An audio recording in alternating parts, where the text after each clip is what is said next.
नमस्कार, अपना उत्तर प्रदेश देख रहे हैं आप और मैं हूं आपके साथ ज्योति। पीएम मोदी के मॉस्को विजिट को लेकर के मॉस्को में पढ़ रहे छात्रों से हमारे चैनल हेड बृजमोहन सिंह रघुवंशी ने खास बातचीत की है। वहां पढ़ रहे छात्रों ने बताया कि पीएम मोदी का भाषण अद्भुत था। पीएम मोदी का भाषण जो है, उन्होंने कहा कि हमारे लिए आत्मविश्वास से भरा था।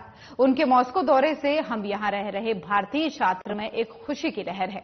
छात्रों ने बताया कि पीएम मोदी हैं तो वे खुद को सुरक्षित महसूस करते हैं। छात्रों ने आगे बताया कि पीएम मोदी के 5 साल का कार्यकाल देश को एक अलग ऊर्जा देगा।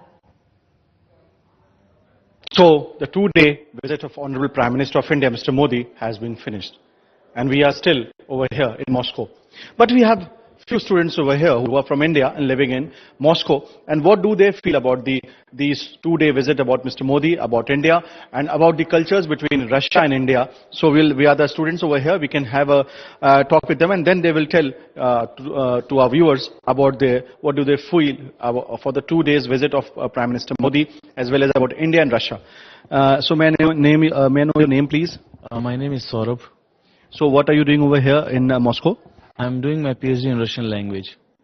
So for how long you are over here in Moscow? It's been 5 years I'm here in Moscow. So what is your motive to what is your career orientation for doing this PhD over here? Okay, I'm doing my PhD in Russian language, so I want to become a translator or maybe an editor, or maybe a journalist like you. So he has many options, you can see.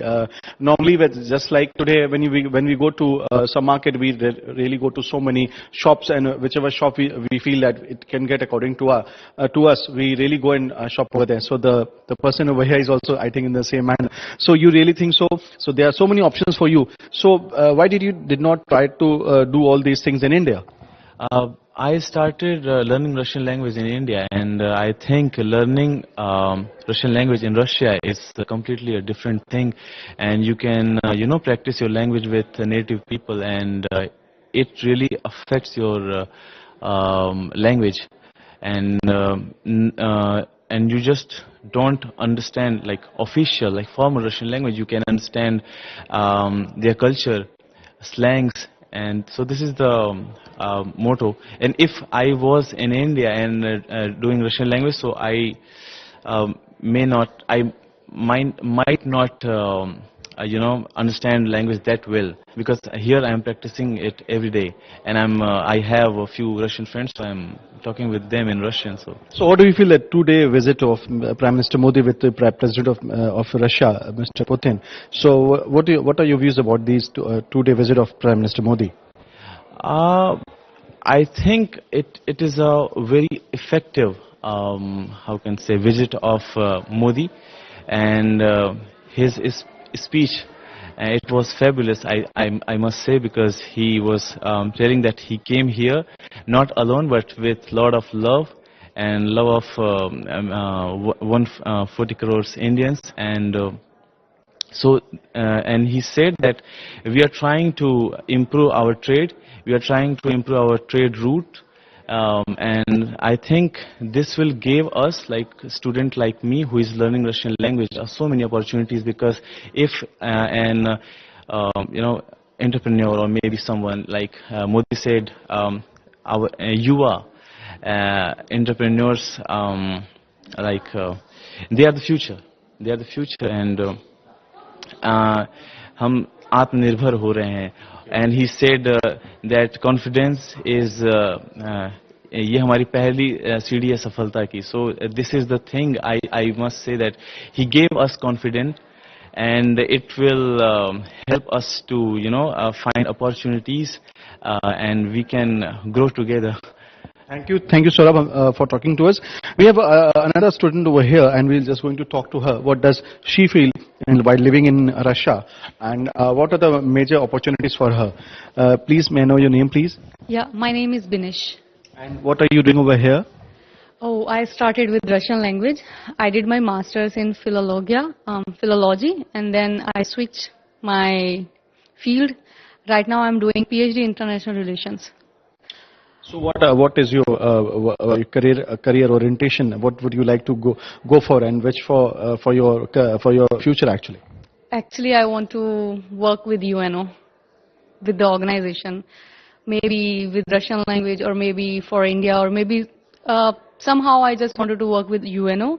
And here I got so many opportunities. I have so many visits. Like I have attended so many conferences. I went to South Africa to attend BRICS Summit 2023. Then here I went for a festival, youth festival of Russia, not Russia, World Youth Festival 2024. And so here I'm living my life.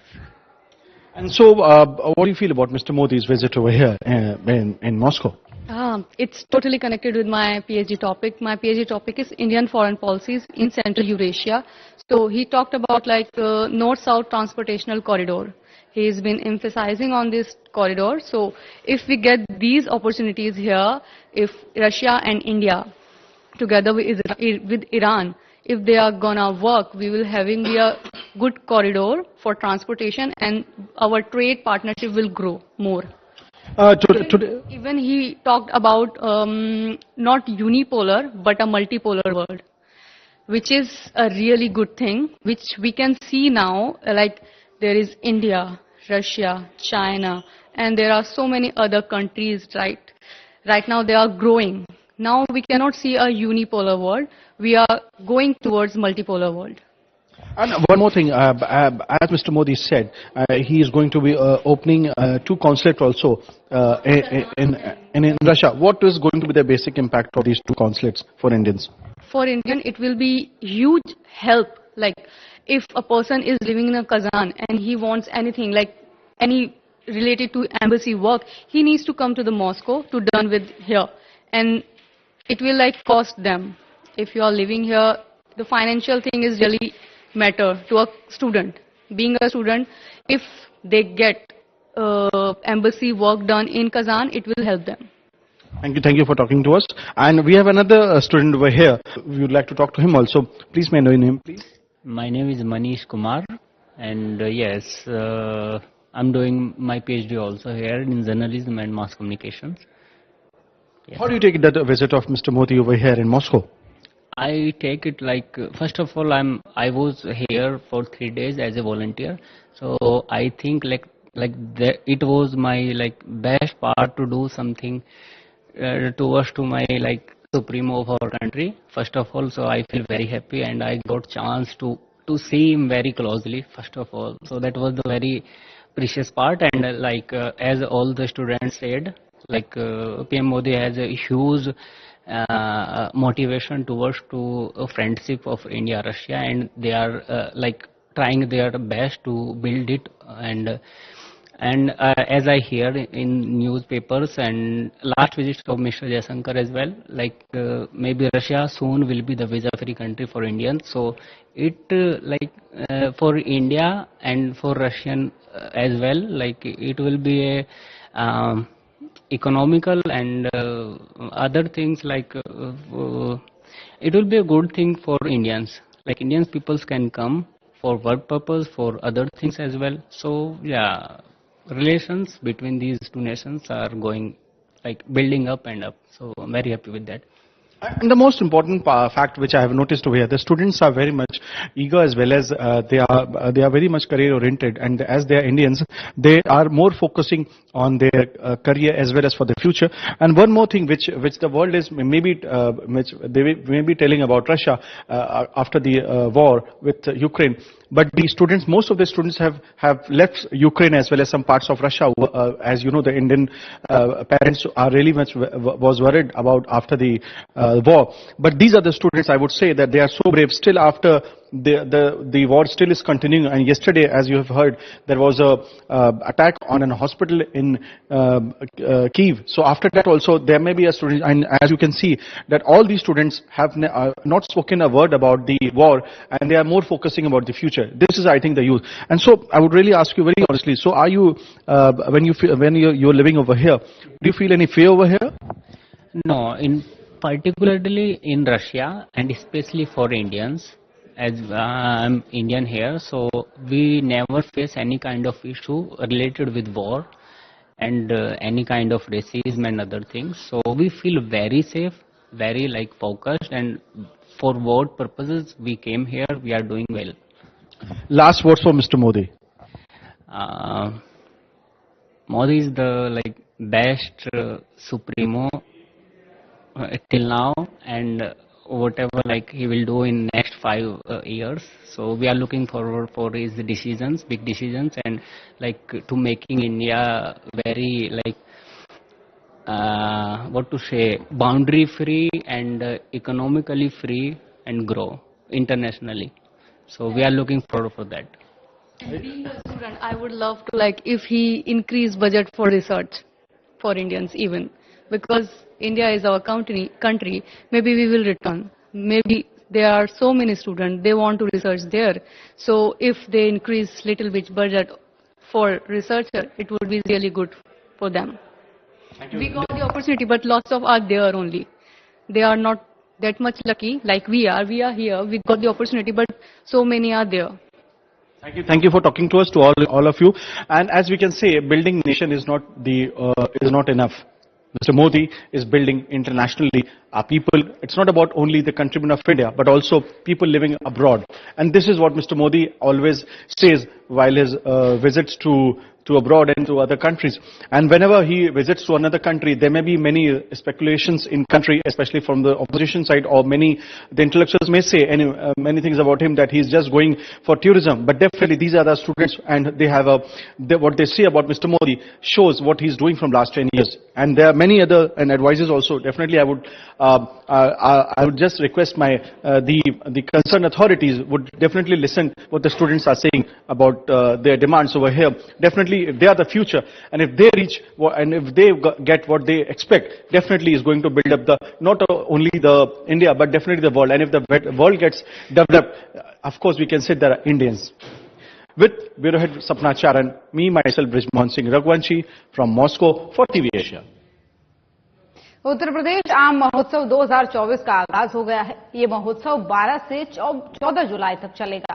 CM योगी ने इस आम महोत्सव का शुभारंभ किया, जिसके बाद से सीएम योगी ने कार्यक्रम को संबोधित भी किया। सीएम ने क्या कुछ कहा है, आइए आपको सुनाते हैं। उत्तर प्रदेश के आम महोत्सव 2024 के शुभारंभ कार्यक्रम में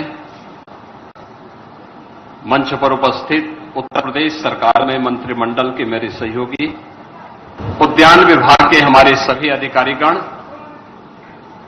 प्रदेश भर के अलग अलग जनपदों से यहां पर उपस्थित हमारे प्रगतिशील किसान, बागवान और उपस्थित बहनों और भाइयों, मैं सबसे पहले प्रदेश भर से आए हुए और देश के अन्य राज्यों से भी यहां पर उपस्थित प्रगतिशील किसानों, बागवानों और इस क्षेत्र के जो स्टेक होल्डर्स हैं, उन सबका मैं प्रदेश के इस आम महोत्सव 2024 के शुभारंभ के अवसर पर हृदय से स्वागत करता हूं। उन सबका मैं हृदय से अभिनंदन करता हूं। आप सब जानते हैं कि हमारी सामान्य भाषा में ही जिस फल का नाम आम हो, उस फल की विशेषता और उस फल में प्रत्येक नागरिक की पहुंच का सहज अनुमान लगाया जा सकता है। वो आम है, इसलिए सबके लिए सुलभ भी है, सबके लिए सरल भी है और सबके लिए उपयोगी भी है। और इसीलिए तो जो आम होगा वही राजा भी होगा, और इसलिए फलों के राजा के रूप में आम को सबने महत्व दिया है। आम महोत्सव 2024 पिछले 7-8 वर्षों से उत्तर प्रदेश सरकार आयोजित करती है। अपने प्रगतिशील किसानों और बागवानों को सम्मानित करती है। उत्तर प्रदेश के उत्पादित आम को हम न केवल देश में बल्कि दुनिया की मार्केट में पहुंचा सकें, इसके लिए प्रयास करती है। और इसके लिए आम महोत्सव जैसे लखनऊ में आयोजित हो रहा है, ऐसे महोत्सव का आयोजन दुनिया में और देश में भी आयोजित करते हैं। आज उसी देश से यह आयोजन 3 दिवसीय आयोजन का शुभारंभ हो रहा है। मुझे प्रसन्नता है कि आम महोत्सव में 700 से अधिक वैरायटी प्रदेश की और देश की आम की यहां पर प्रदर्शन होगी अगले 3 दिनों के अंदर। बायर सेलर मीट्स यहां पर आयोजित होगी। आयात और निर्यात के लिए नए नए उपक्रम यहां पर होंगे और मुझे प्रसन्नता है कि जैसे मैं आम महोत्सव में आया तो सबसे पहला काम तो मैंने किया कि जापान के लिए यहां से आम को निर्यात करने के एक कार्यक्रम का मैंने शुभारंभ किया और मुझे जानकर प्रसन्नता हुई कि जापान और मलेशिया में 40 टन आम इस साल निर्यात होगा उत्तर प्रदेश का। पहली बार, जैसा कि विभाग के मंत्री भी बोल रहे थे, कि लखनऊ का दशहरी अमेरिका गया, यानी 160 वर्ष का इतिहास है। आज तक ये अमेरिका नहीं जा पाया, लेकिन अब अमेरिका भी जा रहा है। और जैसे कि मुख्य सचिव ने यहां बताया, यहां पर कितना आम का दाम होगा, 60 से लेकर 100 रुपए के बीच। लेकिन यही आम जब अमेरिका के मार्केट में पहुंचेगा तो इसका दाम होगा 900 रुपया किलो। यानी अगर हम यहां से ड्यूटी भी लगा लें, यहां से उसके कार्गो के दाम भी लगा लें, उसके एयर फेयर को भी उसके साथ जोड़ ले, तो भी यह बहुत ज्यादा होगा तो 250-300 रुपए तक जाएगा। तो भी एक किसान को, एक बागवान को 600 रुपए की बचत 1 किलो में होने जा रही है। मुझे बताओ, जो किसान यहां पे 1 किलो आम को 45, 50, 60 रुपए से लेकर 100 रुपए किलो बेचेगा, वह समृद्ध होगा कि जिसका आम अच्छी क्वालिटी का आम, क्योंकि एक्सपोर्ट की क्वालिटी पैक हाउस से प्रोसेसिंग के बाद उसको तोड़ने का तरीका, उसकी पैकिंग का तरीका, उसकी क्वालिटी को पहले दिन से ही बनाए रखते हुए अगर हम कार्य करेंगे तो उसी आम का दाम दुनिया के मार्केट में 900 रुपए आपको प्राप्त होंगे। 600 रुपए की बचत अकेले 1 किलो में एक बागवान को, एक किसान को प्राप्त हो जाएगा। गत वर्ष उद्यान विभाग की टीम, आज के मुख्य सचिव भी थे और हमारे मंत्री, उद्यान मंत्री भी थे और अन्य अधिकारी भी गए थे, मास्को में गए थे। वहां पे इन्होंने आम महोत्सव किया था। वहां से भी इनको ऑर्डर मिले थे। लखनऊ, अमरोहा के हमारे किसान गए थे। किसानों के लिए ही हम लोगों ने प्रदेश के अंदर भारत सरकार के सहयोग से 4 पैक हाउस बनाए हैं, जो सहारनपुर में है, अमरोहा में है, लखनऊ में है और वाराणसी में है। यह एक नई शुरुआत है। अच्छा दाम मिले।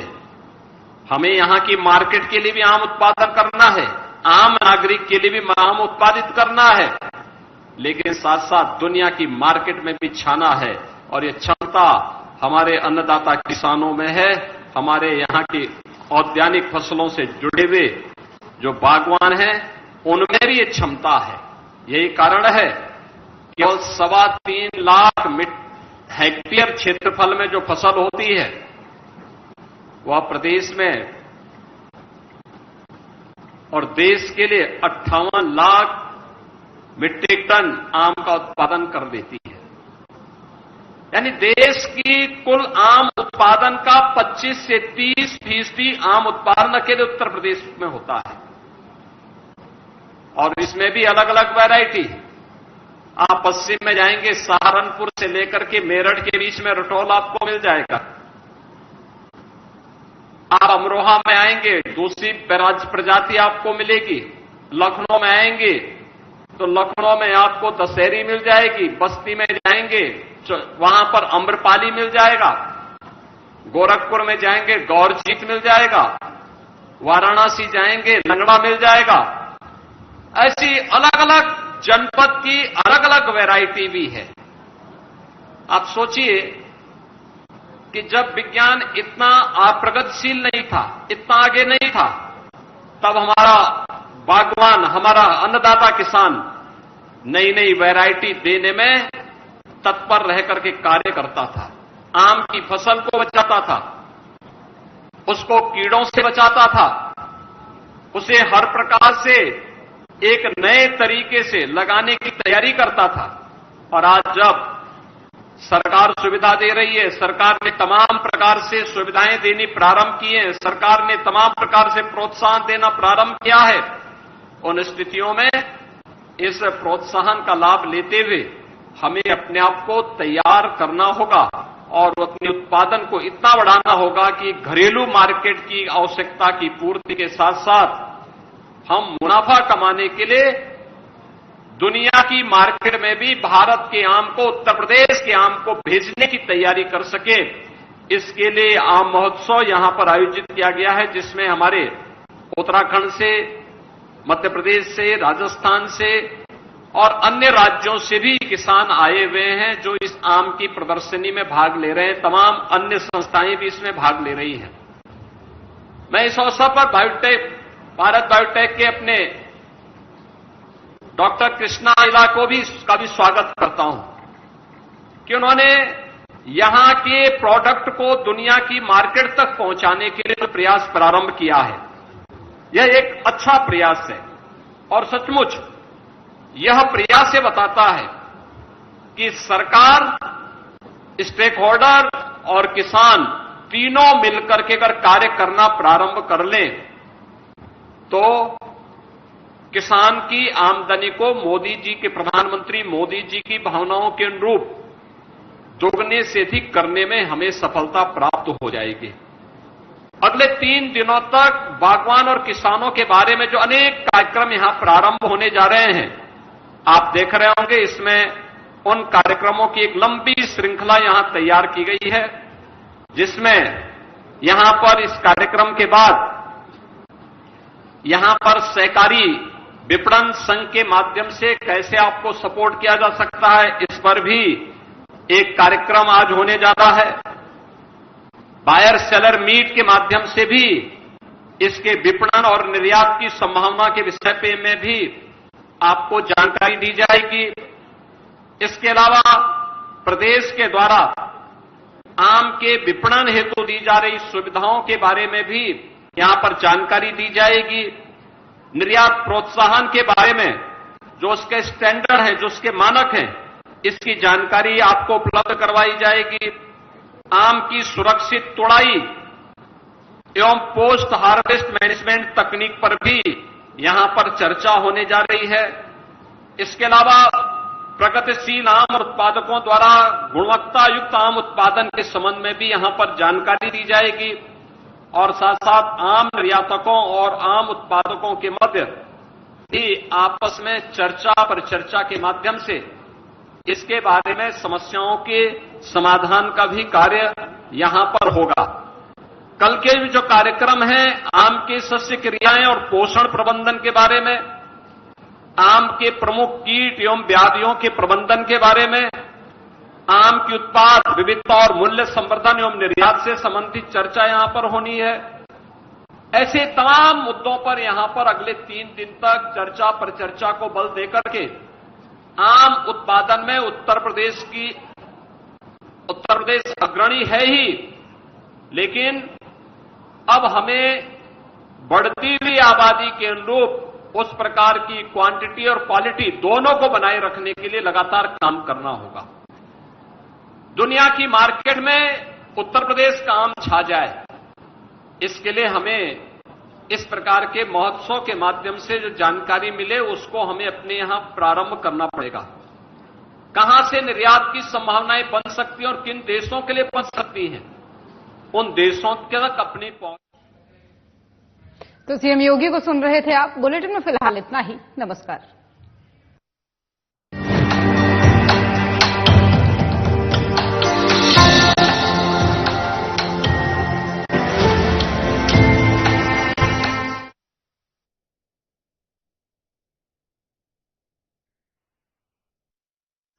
वेब चैनल है श्री ब्रिजमोहन सिंह।